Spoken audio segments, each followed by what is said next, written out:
Tengan todos ustedes muy buenos días. Sean bienvenidos y bienvenidas a esta charla de capacitación sobre fiscalización de empresas, entradas de oficio y multas. Antes que nada, quiero aclararles a los compañeros que las dudas y consultas que tengan sobre esta capacitación lo pueden hacer a través del chat. Me presento para empezar ya. Soy Cindy Mendoza, formo parte de la Dirección de Aporte Obrero Patronal del Departamento de Control del Aportante. Yo soy analista de la sección Análisis Documental. Por mis manos pasan los expedientes de fiscalización que se realiza y elaboramos un análisis recabado con información detallada de diferentes tipos de entes.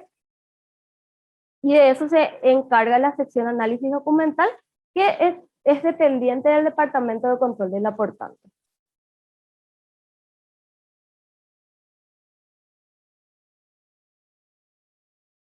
Primeramente, para poder hablar acerca de la fiscalización, inscripciones de oficio y de multas, debemos hablar del ente en donde se realizan estas acciones, que son las de fiscalización y demás, que es la Dirección de Aporte Obrero Patronal.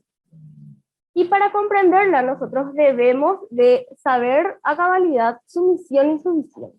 En este caso, por ejemplo, la misión de la Dirección de Aporte Obrero Patronal es la de gestionar los procesos de afiliación, liquidación, gestión de cartera, control y difusión del seguro social. Que esto garantice la sostenibilidad de las prestaciones y la protección de la población como objetivo del seguro social administrado por el IPS. Así también tiene miras a futuro como visión ser la unidad de la administración pública que se destaque a nivel nacional e internacional por la excelencia en la gestión de los servicios, con eficiencia, transparencia, honestidad y compromiso con la patria, cimentado en los recursos humanos altamente competentes y la utilización de la tecnología de punta. También es muy importante mencionar que en el año 1943 se crea el Instituto de Previsión Social como un ente rector de la seguridad social y del seguro social. En este caso, tiene como sus principales parámetros definir como el seguro social al conjunto de beneficios y prestaciones establecidas a favor de los trabajadores afiliados a una caja, que eventualmente también este seguro social se puede extender a los familiares de los trabajadores, a su vínculo familiar. Y tiene como punto principal a la seguridad social como un sistema de protección social que pretende amparar a todos los habitantes de la nación sin exclusión y sin limitaciones. Y por eso es importante preguntarnos, ¿es obligatoria la inscripción del trabajador asalariado en IPS?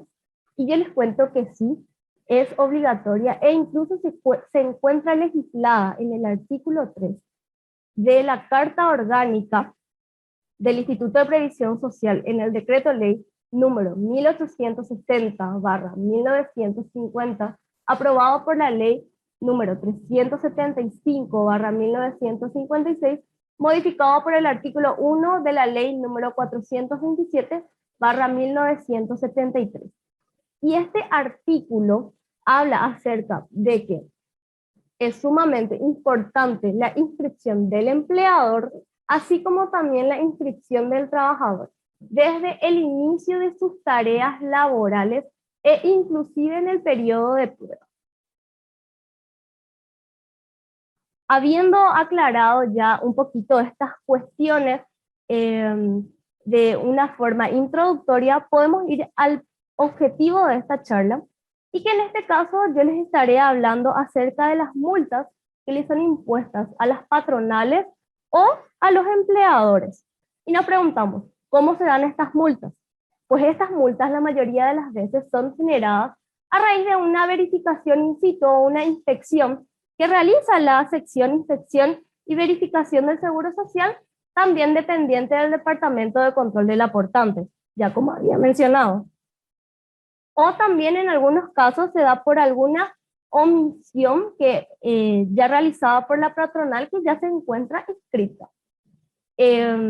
Como parámetro, ¿verdad? Para estas infracciones y multas tenemos dos tipos de legislaciones que son la ley número 5655/2016, que contempla, amplía y modifica las disposiciones del régimen legal del Seguro Social obligatorio del Instituto de Previsión Social, y luego se encuentra la resolución del Consejo de Administración número 019-017 del año 2019, de fecha del 30 de abril del año 2019.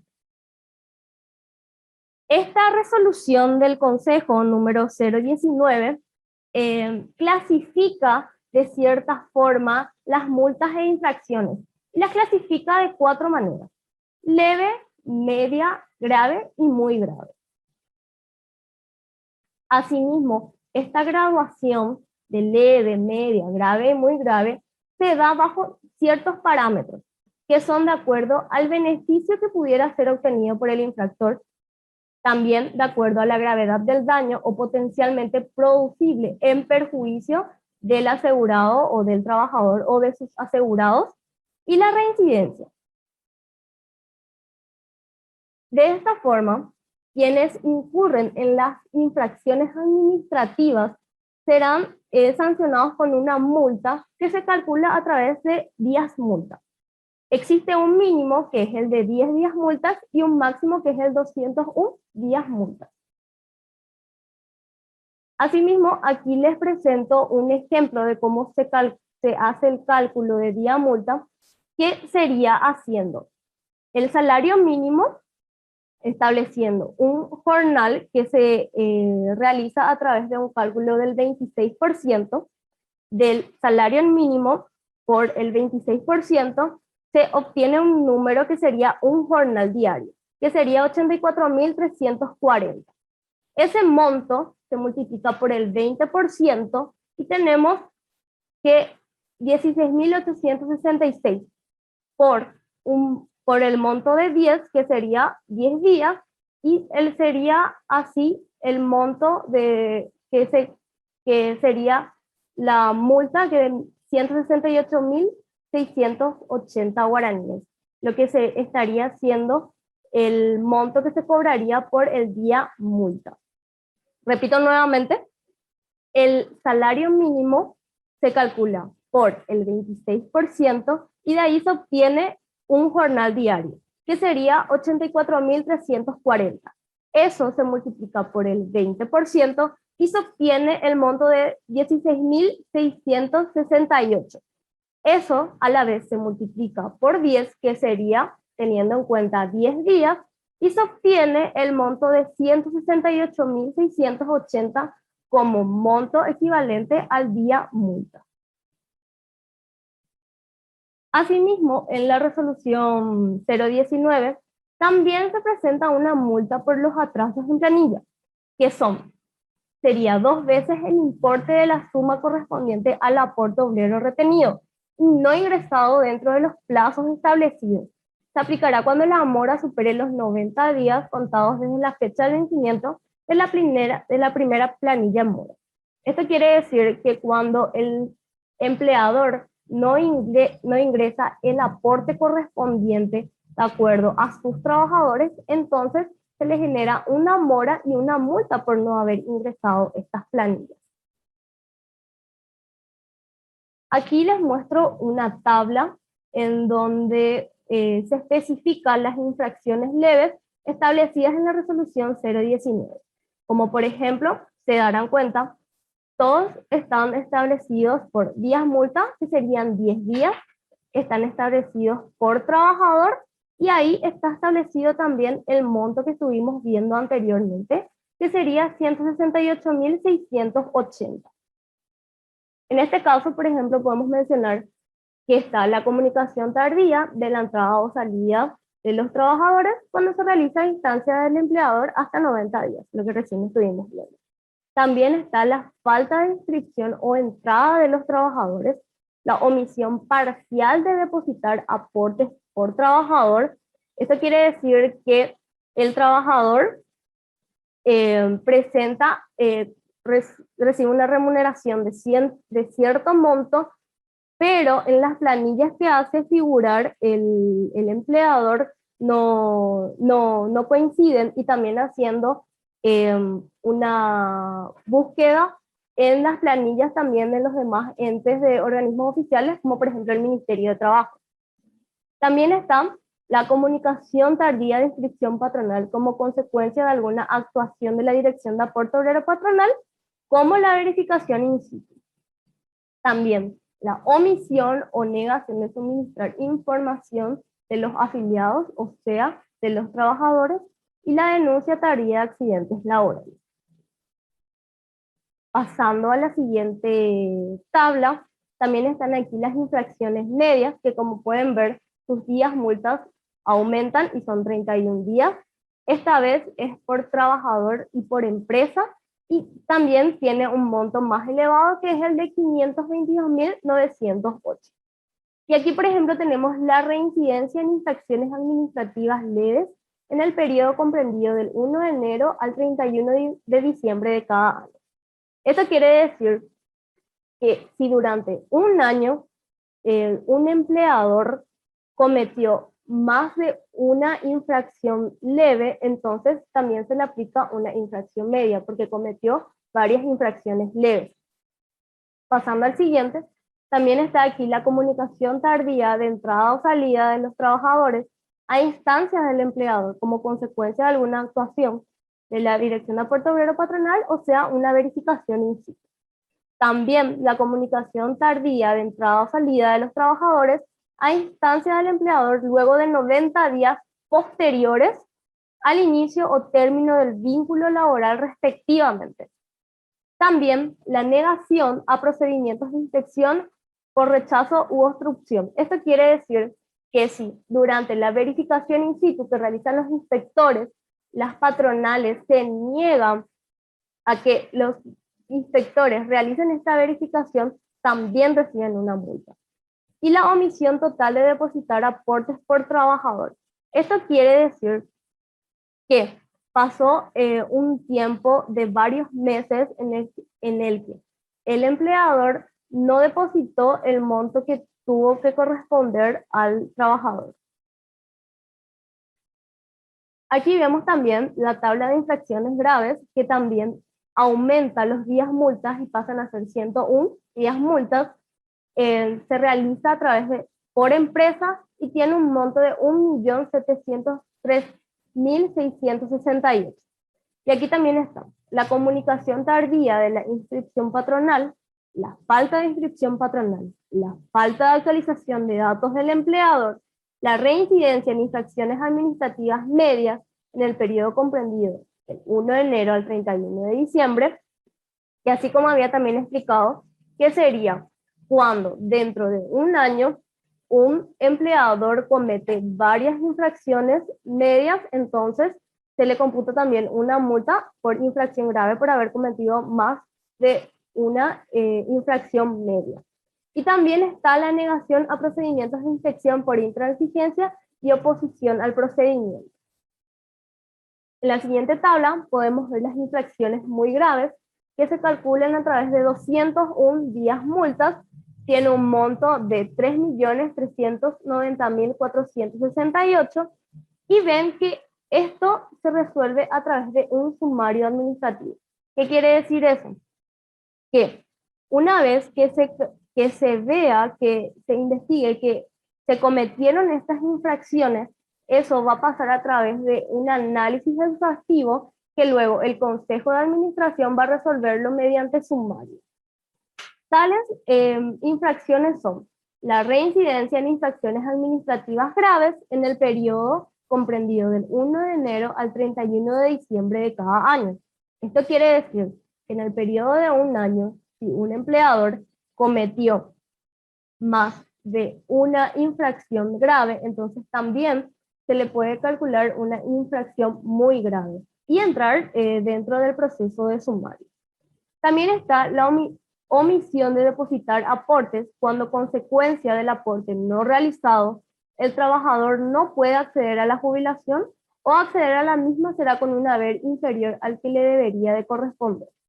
Como bien sabemos, uno de los puntos principales de la seguridad social a largo plazo por sobre todo, sería la jubilación, y que si alguno de los trabajadores no pudiera acceder al monto de la jubilación que le correspondiera, eso sería una falta muy, pero muy grave. También está el falsamiento de documentos para que los trabajadores obtengan o disfruten fraudulentamente prestaciones, así como la connivencia con sus trabajadores o con los demás beneficiarios para la obtención de prestaciones indebidas o superiores a las que procedan en cada caso, o para eludir el cumplimiento de las obligaciones que cualquiera de ellos corresponda en materia de prestación. Esto quiere decir cuando, por ejemplo, así como lo dice allí, se falsea documentaciones para obtener ciertos beneficios que no corresponden. Asimismo, también está incrementar indebidamente la base de cotización del trabajador de forma que provoque un aumento en las prestaciones que procedan, así como la simulación de la contratación laboral para la obtención indebida de prestaciones. Esto quiere decir que al momento de la jubilación se calcula, ya en los últimos 3 años se calcula un monto que el trabajador estuvo percibiendo durante esos años. Si de repente, ¿verdad? Ese monto aumenta considerablemente, es sumamente llamativo. Y entonces, en el caso de que el empleador también haya tenido em, parte en esto, ¿verdad? También va a sumario. Y por último, efectuar declaraciones o facilitar, comunicar o consignar datos falsos o inexactos que ocasionen liquidaciones, deducciones o compensaciones fraudulentas en las cuotas a satisfacer a la seguridad social o incentivos relacionados con las mismas. También es importante mencionar que en el ámbito penal se incorporó como un nuevo tipo penal la evasión de aportes a la seguridad social. Y esto quiere decir que la evasión de los aportes a la seguridad social se entienda que es un déficit entre el aporte debido y el aporte liquidado parcial o totalmente. Eso quiere decir cuando, por ejemplo, un trabajador está ganando hipotéticamente el monto de 5 millones de guaraníes, pero su patrón hace figurar que él está percibiendo salario mínimo, con el propósito de solamente aportar a la seguridad social lo que corresponde al salario mínimo y no lo que realmente gana el trabajador, que es 5 millones de guaraníes. Esta infracción queda configurada cuando el empleador, luego de haber descontado del salario del monto correspondiente al aporte debido por el trabajador para la seguridad social, omitiera entregar a la entidad recaudadora dicho monto, el cual va a ser castigado con una pena privativa de libertad de 1 año hasta 5 con multa. Y en los casos especialmente graves, la pena privativa de libertad podrá ser aumentada hasta 10 años. Asimismo, también pueden realizar sus denuncias, ¿verdad? En los siguientes links que ven en pantalla, que uno es de la Unidad de Anticorrupción y Transparencia del IPS, y luego también en la Secretaría Nacional de Anticorrupción, en donde ustedes van a poder realizar sus denuncias correspondientes en cuanto a aportes indebidos, faltas de inscripciones y demás. Por mi parte, llego hasta aquí. Agradezco su tiempo y sin más perder tiempo, voy a estar cediéndole la palabra a la ingeniera comercial Elena Garay, que les estará hablando acerca de la verificación in situ y las entradas de oficio. Gracias.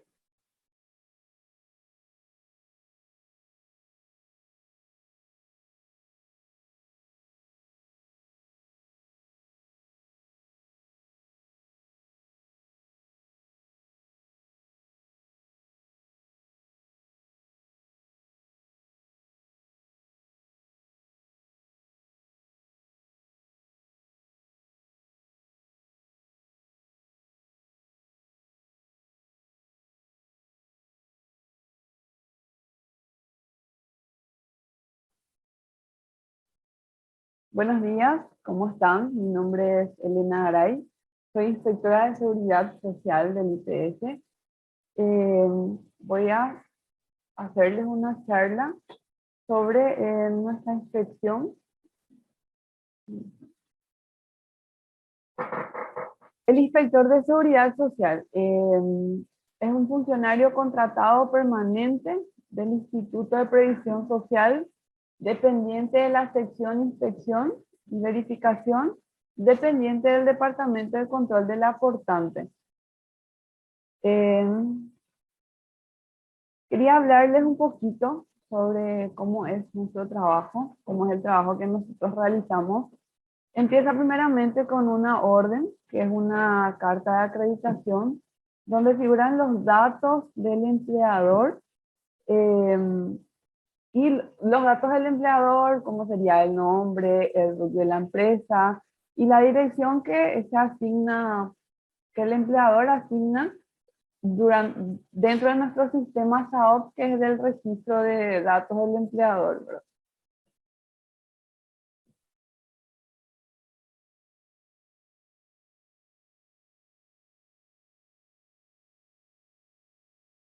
Lo siguiente sería, después de la orden que yo les comenté, que es la carta de acreditación, nosotros hacemos una toma de datos a los personales presentes y solicitamos algunas documentaciones a la patronal.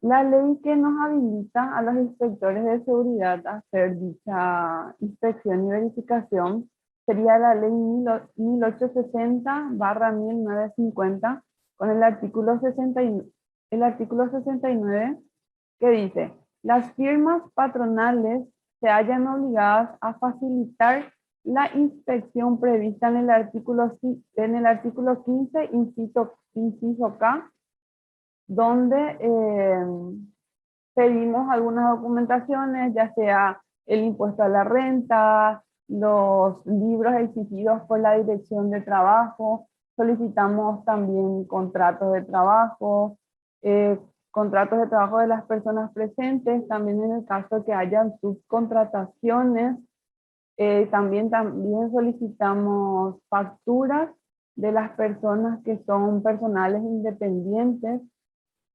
Las inspecciones normalmente se realizan, o sea, lógicamente se realizan durante el horario de apertura del local. Y el artículo 15, inciso K, dice: disponer inspecciones de las firmas patronales a fin de controlar el cumplimiento de las leyes del seguro. La fiscalización es una forma de control del cumplimiento de la obligación de las patronales. Vamos a pasar a la siguiente. Ya les hablé sobre la carta de acreditación, que es el documento y el instrumento por el cual se designa y se autoriza a los inspectores a realizar dicha tarea de verificación. Está suscrito por el director de aporte obrero patronal, es la persona que firma las cartas, el cual debe ser presentado a los empleadores para poder realizar las verificaciones. Esta sería un ejemplo de nuestra carta de acreditación, donde debe figurar el número de memo, la fecha, a quién está dirigido el RUT, como les había comentado, la dirección, y después habla de quiénes son las personas autorizadas. Si pueden fijarse, ahí está mi nombre, ingeniera comercial Elia Elena Garay, y mi número de cédula, y estos somos todos los inspectores que estamos autorizados a hacer dicha verificación. También tenemos ahí en nuestra carta, habla sobre las reglamentaciones que ya les había leído en la presentación anterior. Ahí también están la firma donde debe firmar nuestro director y nuestro jefe de departamento. Y también abajo tiene que ser recibido y firmado por la persona que nos recibe en ese momento no precisamente por el representante legal. Vamos a pasar a la siguiente.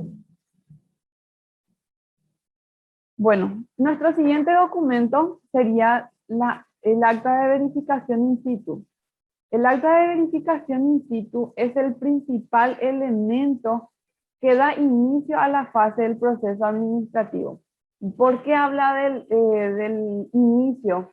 Porque la carta de acreditación, que es lo que yo les había comentado anteriormente, sería el documento que, o sea, es la orden que nos dan para nosotros hacer dicha verificación. Pero si es que se permite la verificación, recién se labra el acta de verificación, que sería el documento que voy a mostrar anterior. Siguiente. Aquí. Donde está nuestro membrete, tienen ahí nuestra dirección, los números de teléfonos, el mail. En el acta de verificación, nosotros vamos labrando sobre las direcciones, la dirección a la cual acudimos, ponemos la hora justamente para que no haya inconvenientes, ponemos quién nos recibió con su número de cédula, ponemos correo electrónico, todos los datos posibles para que no haya confusiones justamente. Y al pie de la carta, al pie del acta, solicitamos las documentaciones al empleador, ya sea contratos de trabajo, copia de libros, de sus IVA, de los impuestos, copia de subcontrataciones, y abajo mismo, en la parte final, ya firman los inspectores y la firma del representante. Nosotros, cuando termina una verificación, entregamos una copia del acta de verificación, que sería una copia celeste, y entregamos el original de la carta, que es la que nos da la orden de trabajo. Vamos a pasar a la siguiente. Aquí habla un poco también sobre el proceso de verificación, que deben de estar como mínimo 2 inspectores. En ningún caso puede estar una sola persona. Tiene que ser los inspectores dependientes del Departamento del Control del Aportante. Nosotros contamos con nuestro carnet identificatorio. La carta y el acta tienen que estar debidamente firmadas. Son las documentaciones que acabé de mostrar, y los funcionarios de las regionales en el interior del país no están autorizados a realizar los trabajos de dicha verificación. Nosotros, de aquí a Asunción, somos quienes vamos hasta el interior del país, que se llama Ciudad del Este, a otras ciudades, para hacer dichas inspecciones.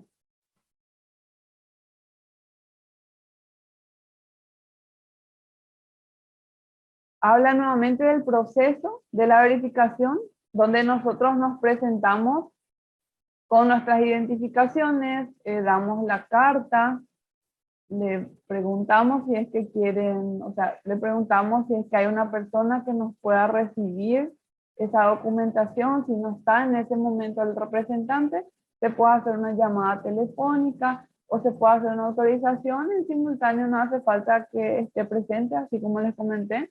Se redacta el acta con todo lo acontecido dentro de la verificación, se solicita los documentos al momento de la verificación, que normalmente se dan algunos documentos al momento, y después otros se remiten a nuestras oficinas, debidamente tildadas, foliadas, autenticadas.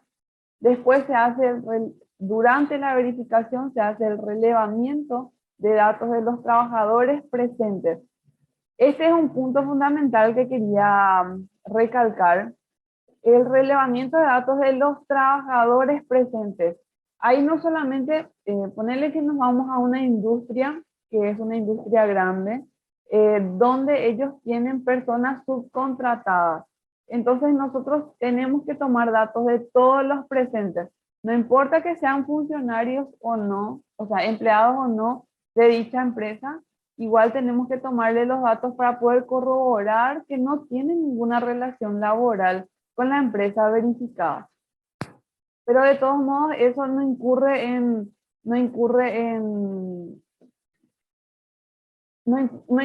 en faltas directas al empleador que estamos verificando, sino que sería para más bien descartar la relación laboral, como les había dicho. Y después cerramos el acta y entregamos las copias y el original mencionado. Departamento de Control del Aportante. Trabajador en tránsito o subcontrataciones. Es la persona que presta sus servicios retribuidos subordinados a otra persona, a una empresa o institución, como ser trabajadores del transporte, que son los choferes y que están trabajando para la empresa de transporte, las empresas de seguridad también, que tienen sus personales en varias empresas, los personales de limpieza, los comisionistas, que son ventas, que por su naturaleza o en forma especial realizan sus labores fuera de los centros de trabajo de sus empleadores. No sé si quedó claro. Podemos tener las consultas dentro de nuestro chat y vamos a ir respondiendo a medida que se pueda. Pasamos a la siguiente.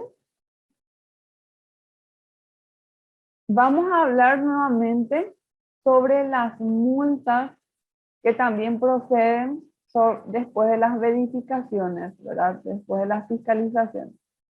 La multa por rechazo o obstrucción de procedimientos de inspección.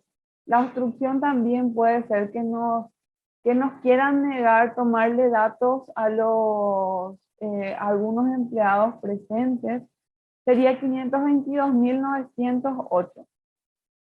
La intransigencia o oposición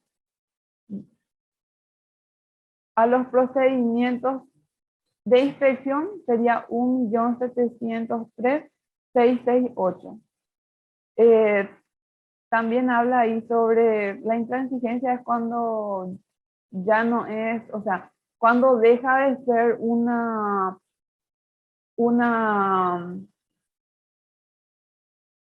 cuando deja de ser una convivencia amigable, o sea, cuando ya estamos siendo agredidos, o cuando la patronal ya muestra algún tipo de agresión, como les dije, entonces ahí sería intransigencia. Omisión o negación de suministrar información de los afiliados. Se dicen, por ejemplo, pasa mucho que vamos a las empresas y nos recibe la recepcionista, ¿verdad? Resulta que la recepcionista no tiene seguro y la patronal le dice, no, guarda nomás tu cédula, cosas así, ¿verdad? Y nosotros pedimos las identificaciones a las personas a quienes vamos haciendo las entrevistas, entonces también sería un tipo de infracción. Pasamos a la siguiente. Las multas por infracciones administrativas, las leves, son las mismas multas que mi compañera había mencionado anteriormente, pero para recalcar, sería la comunicación tardía de entrada o salida de trabajadores, cuando es realizada a instancia del empleador hasta 90 días posteriores al inicio o al término de la relación laboral. La falta de inscripción o entrada a trabajadores también. La omisión parcial de depositar aportes por el trabajador. Denuncia tardía de accidentes laborales.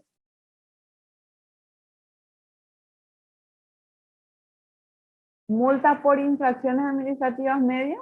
La reincidencia en infracciones administrativas, que son las anteriores. La comunicación tardía de entrada o salida de trabajadores a instancia del empleador como consecuencia de alguna actuación del aporte obrero patronal. Bueno, una situación específica que les quiero comentar, por ejemplo, cuando hablamos de entrada a instancias, es cuando vamos a hacer una inspección a una empresa y resulta que un empleado no tiene el seguro social.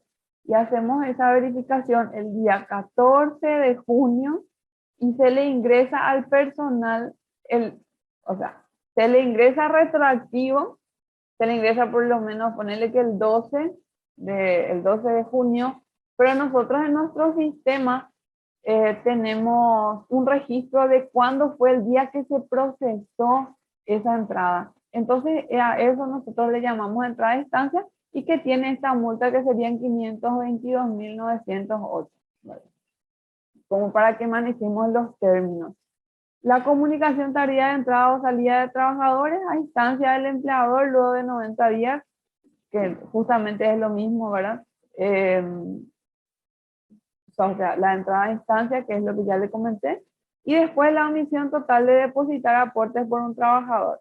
Por ejemplo, la omisión total de depositar aportes por un trabajador mes. Sí, el ponerle que vamos a suponer esta situación. El empleado ingresó a trabajar con nosotros el 10 de enero. Nosotros vamos a hacer una verificación el 10 de marzo, 2 meses después, ¿verdad?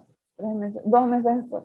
Sí, vamos a hacer esa verificación y nos dan el contrato de trabajo, nos facilitan ese contrato de trabajo donde figura que él efectivamente ingresó el 10 de enero. Entonces se le cobra 522.908 por enero, por febrero y por marzo, porque fue marzo que nosotros nos fuimos a hacer la verificación. No importa que del 10 de enero al 10 de febrero se haya cumplido un mes. No, se cobra enero un mes, febrero otro mes y marzo otro mes, para que ustedes puedan manejar eso sobre las infracciones. Con permiso. Bueno, tenemos también las multas graves, que es comunicación tardía de la inscripción patronal. O sea, aquí habla de las reincidencias también, que había comentado mi compañera Cindy, que las leves son una infracción, las medias son que reitera su infracción leve, y las graves serían que reitera su infracción media. Entonces, así como que va aumentando las infracciones, ¿verdad? Todo lo mismo, es cuando reincide en el periodo de un año. Si nosotros nos vamos a hacer 3 verificaciones en un año, en esas 3 veces tuvieron unas infracciones, entonces ya es una infracción grave. Si 2 veces tuvieron infracciones en esas 2 inspecciones, entonces es una infracción media. Y si tuvieron una sola infracción y una sola verificación, por así decirlo, entonces es una infracción leve. ¿Está claro? Pasamos a la siguiente. Multa por infracciones administrativas, también que incurren en multas y sanciones administrativas.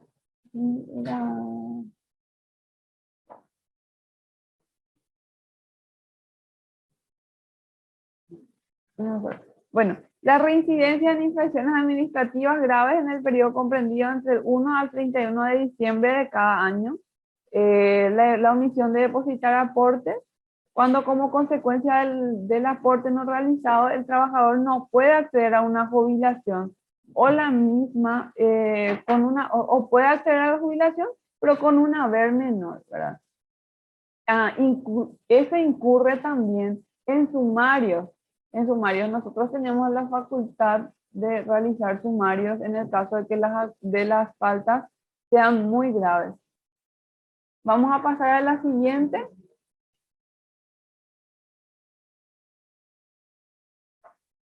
El falseamiento de documentos para que los trabajadores obtengan fraudulentamente prestaciones. Aquí les voy a resumir estos 3 casos y voy a hacerles ejemplos para que podamos entender.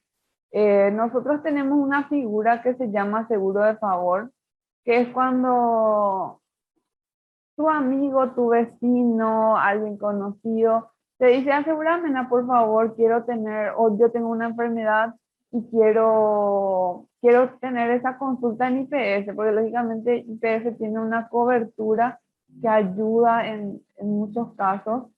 Y entonces vos le aseguras, ¿verdad?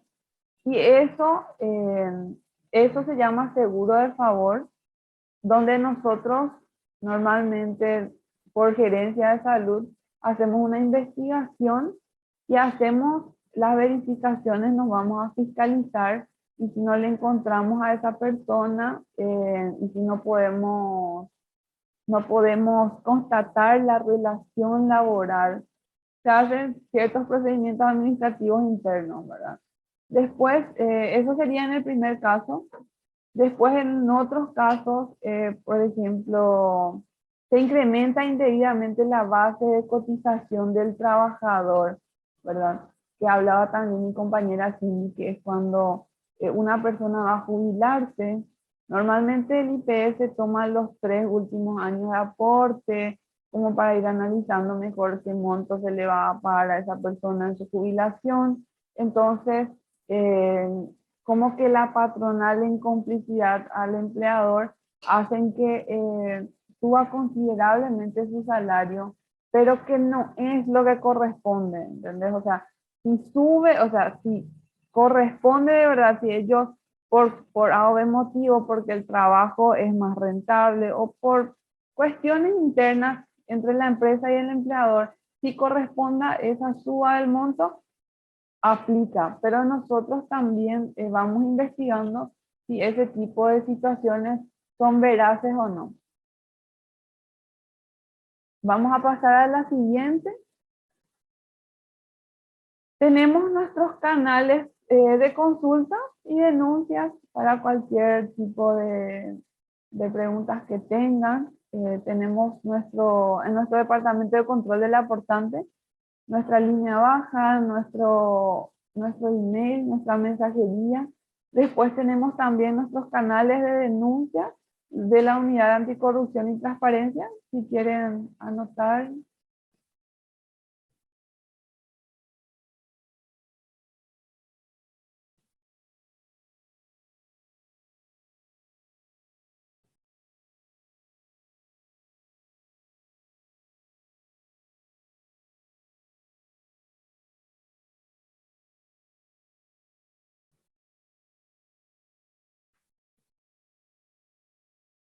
Vamos a ir terminando con nuestra presentación.